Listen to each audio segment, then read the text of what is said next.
Good morning, traders and investors. Roger Scott here, senior strategist for Wealth Press. As you may or may not have noticed my background, I'm not in my studio, I'm not in my home office, I'm not at the office. I'm in Puerto Rico, I'm in San Juan.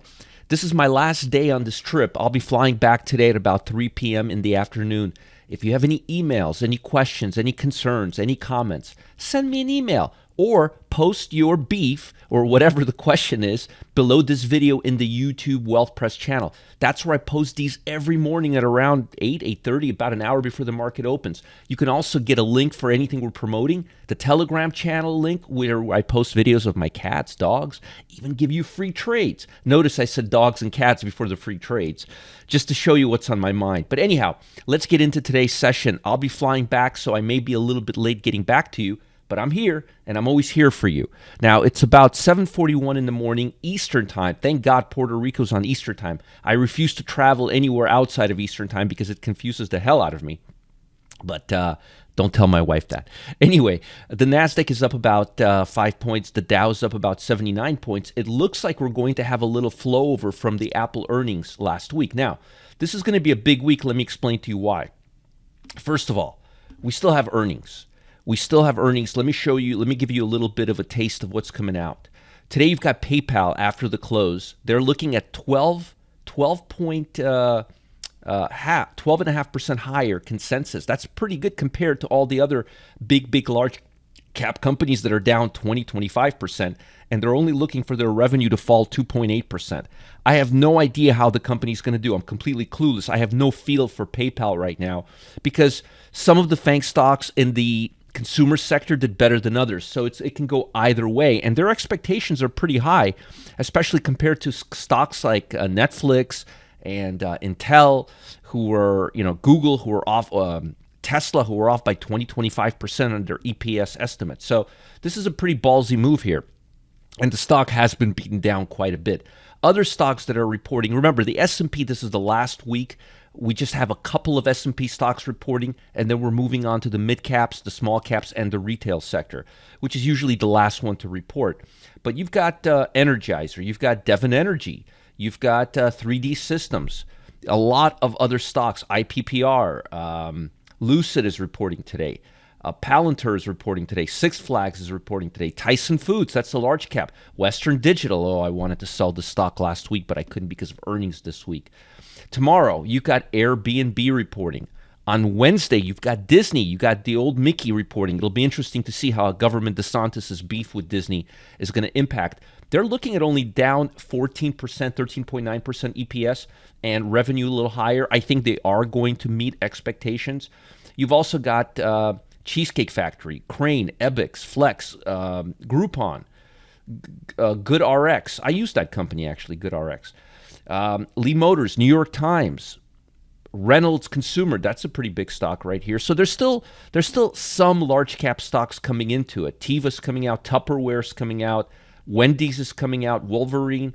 On Thursday, you've got Dillard's reporting, you've got Crisp reporting, you got Fiverr reporting, you got JD reporting, that's a pretty big one right there, News reporting, Neo reporting, US Foods reporting, and that's about it. On Friday, I think there's just two large companies reporting. I didn't even want to put it on here because it was inconsequential. But first half of the week is going to be pertinent, and so far we're seeing the opposite of what we saw a week ago or last quarter, where we were expecting positive numbers and they kept going down, down, down. This case, we were expecting fairly negative numbers and they went up, up, up. One of the reasons for that is because those darn earnings revisions have been beaten down so far last quarter that they just can't go any lower. It's not because they're great, it's because of the expectations. Keep that in mind as well. But it's boding well for the market. It's going to be a big week for the Federal Reserve because we've got the CPI and the PPI coming out. And as you know, the CPI, especially the core CPI, is one of the major factors the Fed looks at. So if you, and don't look month over month, look year over year. Year over year, they got 5% last month. They're looking at 5% this month. And food and energy, which is what the Fed looks at, and this is what I look at. This is the important piece of the puzzle. and this is coming out at, let's see here if we can highlight it. There we are. It's supposed to come out at 5.5. I don't know if it'll come out at 5.5. It should come out 5.6, 5.5, but I'm not seeing inflationary pressure getting all that much better. In light of the CPI and in light of all of this financial data reporting, keep your eye on the bond market. One of the biggest factors that I'm focused on right now is rates on the long bond actually going higher, which means bonds going lower. Keep your eye on this level on the 10-year. This is TLT, but it tracks the long bond. It has a correlation of about 95% of the futures or 10-year, 30-year futures contracts. So they kind of mimic each other. But keep your eye on the mid 103 level because, as I mentioned earlier, if we break this level, and we haven't filled this gap yet, we got to fill this little baby gap. Actually, we did fill this gap. I'm looking at it right here. We did fill this gap with this bar right here. Look at that. I'll be damned.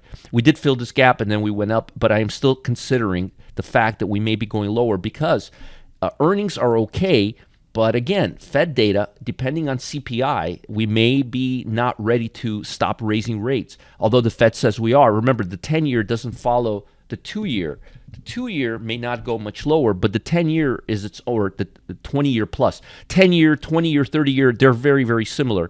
I'm expecting this to come down to the channel. And if this comes down to the channel, that's not going to be good for tech and consumer stocks. Speaking of tech and consumer stocks, let me show you something that I'm paying attention to right now. And this is something you need to pay attention to as well. Now, I've talked about this, and they've been very, very stubborn. But look at last week.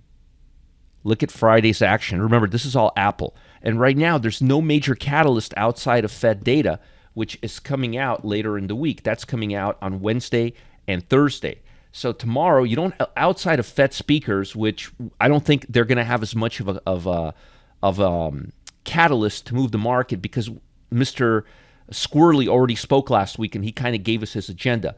So the big reports is going to be the CPI and the PPI and the Fed speakers. But keep your eye on the bond market, both the 2-year, the SHY. This really follows the Fed. And if this starts moving lower, that means the bond market is not believing what the Fed is saying. As I mentioned, look at the QQQ. I don't think there's a major catalyst. As a matter of fact, I'm pretty confident that there's no major catalyst to move this higher. So I think we're going to be moving lower, which would coincide with my momentum study. Oops, let me just show you my momentum study. I got all these bookmarks hidden here. Let me show you on a monthly basis the 11 sectors. As you can see here, cumulatively, tech and communications are still the strongest ones. But if you remove it and if you look at it over a month, look where communication, technology, and consumer discretionary are. Notice they're next to each other. Now, this is what you should be trading. This is most consumer staples, utilities, healthcare, and real estate, and then financial. This is how I would play this. Also maybe energy, industrial, and material, but I would not be playing technology, communication services, and consumer discretionary as a sector on their own, and I'm going to show you why. Let me show you why. Because momentum levels right now, and we always follow our momentum levels. Look at the momentum levels. On consumer discretionary, they're at 60th percentile. They're not here nor there right now, and they look like they're coming lower. Look at that, lower. The highs are getting lower. See that? Looks like we peaked out, and whenever we do, we tend to come down, and they haven't hit the bottom yet. That's consumer discretionary. And I'm telling you, I smell them going lower. Now look at Infotech. They're at 34th percent, but look at where they're at right now. Look like they went down. I don't know if this is a bottom. I like to see a bottom near like a bottom, and I think this is going to go lower. That's Infotech. And now let me show you communication services, which are, and remember, these three, they move the same way. See, I don't think they've bottomed out. I think they've got more downside to go. Typically, after they go up here, they huff, they puff, and then they come all the way down. And I haven't seen this level yet. I haven't seen the zero level yet. I want to see them come to the zero level, or they can't go to a negative level, but I'd like to see them go to the almost zero level where every stock is below the 200-day, 20-day. And we haven't seen it yet. So I think there's increased vulnerability, especially in Infotech, communication services, and consumer discretionary, as I've been saying for a while now. Now, look at energy. Energy looks like it's bottoming out, like really bottoming out. And I'm liking energy right now. Look at that. Utilities. Let me show you utilities. Utilities looks like it bottomed out, and now it's moving higher. And I warned you about this last week. Look at that. See, bottomed out, and look at it. It's moving higher now. Don't miss utilities. There's a couple of good stocks like Southern Energy. What was the other one?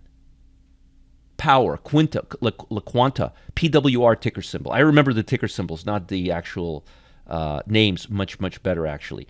But I like healthcare. I like consumer staples a lot right now. I like industrial. I like basic materials. I don't like the tech-heavy stocks, not liking them at all. Now, let's talk a little bit about what we can expect in terms of news this week. I'm taking my time with you guys today. Market participants are awaiting U.S. inflation data. That's via the CPI or the PPI.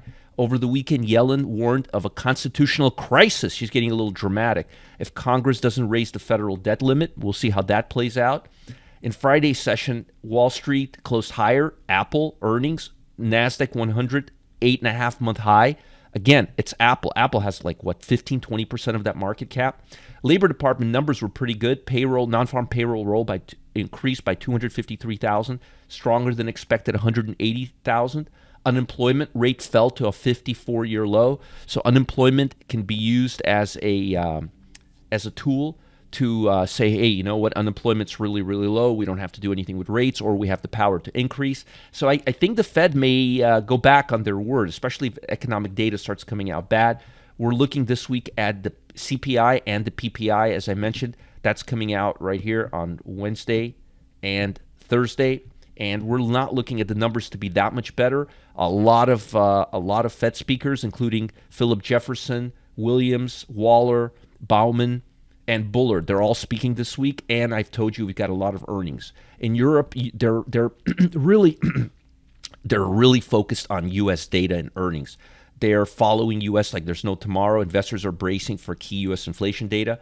Healthcare and energy stocks are outperforming, and I'm expecting that to happen here.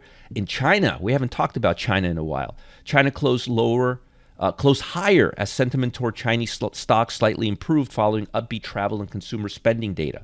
That's good. Chinese banks gained around on Monday after mid-sized lender lowered deposit rates by about 10 basis points and 30 basis points. That's really good.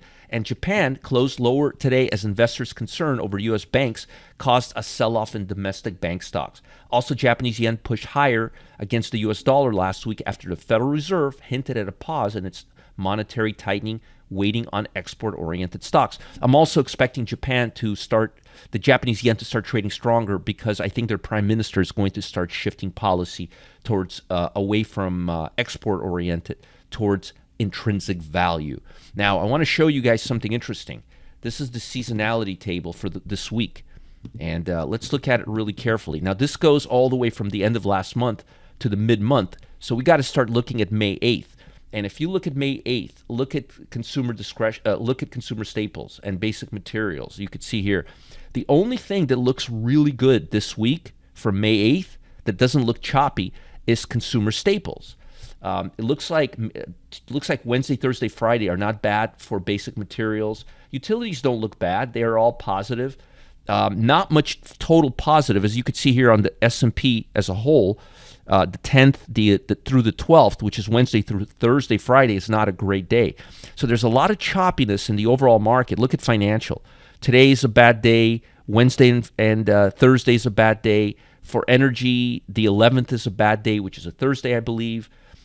It's kind of mixed. For technology, today looks pretty nasty, but then the rest of the week picks up. For industrial, midweek looks kind of nasty. Basic materials looks kind of nasty. For communication, the end of the month doesn't look all that great. Here, May 8th, it looks okay. Midweek doesn't look good. So it looks like a very choppy week. Real estate looks super choppy. But the overall market, as you could see here, isn't weak, too weak. It's not bad. But Wednesday and Thursday don't look all that great. And utilities look really, really, really solid. Doesn't have any downside here except for May 11th.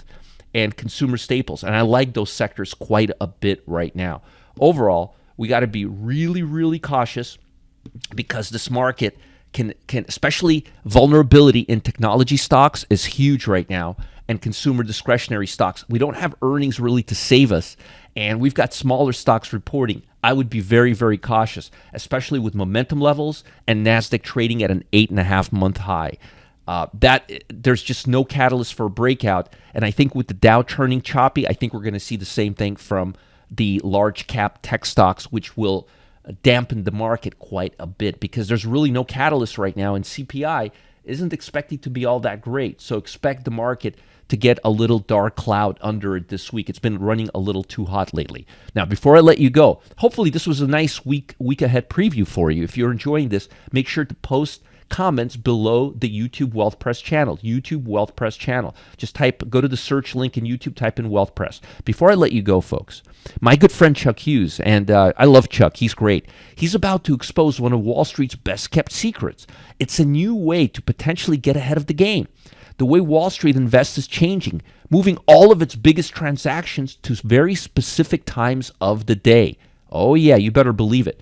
And while they've kept a secret for a long, long time, even years now, Chuck is going live at 1 p.m. Eastern time today on a Monday the 8th. He's going to pull back the curtain and reveal how the rest of us can target these power hour stocks. I love power hour stocks. Follow the link below. Learn how you can get in on these power hour stocks now. Today, Monday, 1 p.m. Eastern time. I think Lance is going to be there too. This is going to be a fun time. The only reason I'm missing it is because I'll be traveling back from Puerto Rico, from San Juan. So I won't be there, but I want to make sure you guys are there. 1 p.m. Eastern time today. Don't miss out. Follow the link below this video. If you don't know where the link is, it's in the YouTube Wealth Press channel. Have a great, great Monday. I'll see you back at the office tomorrow, or actually I'll see you in my morning video with Clyde in my office tomorrow. Have a great day. No monkey business, and I'll see you there. I'm flying back at 3. I should be back by 9 p.m. Any questions, comments, or feedback, you know how to get a hold of me. Support@marketgeeks.com. Bye. Have a great, great day ahead.